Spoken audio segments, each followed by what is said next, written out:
वाक़िया आगाह कंदासीं। ॿ ॾींहं अॻु काज़ी अहमद वेझो रोड हादसे में ज़ख़्मी थियल नामियारी अदाकारा शबीरा चन्ना जी हालत बदस्तूर ख़राब आहे। शबीरा चन्ना जी तबियत बहितर नाहे थी सघे, खेसि वेंटिलेटर ते मुंतक़िल कयो वियो आहे।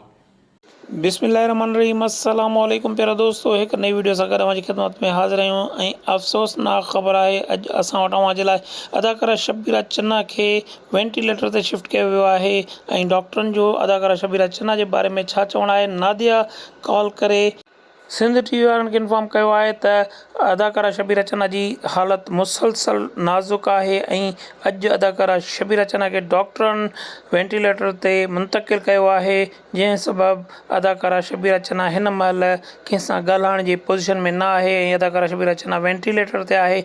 ऐं उन खां पोइ नादिया चन्ना इहो बि ॿुधायो आहे त सकाफ़त खाते जो ॾिनल 2 लखनि वारो चेक कैश न थी सघियो आहे ऐं हिन वक़्तु सरकार खां का बि मदद न मिली रही आहे। उन आला अख़्तियारनि खां अपील कई आहे त असांजे अमर जी वाहर कई वञे, हुनजी माली इमदाद कई वञे त जीअं हुनजो इलाजु जारी रखी सघिजे।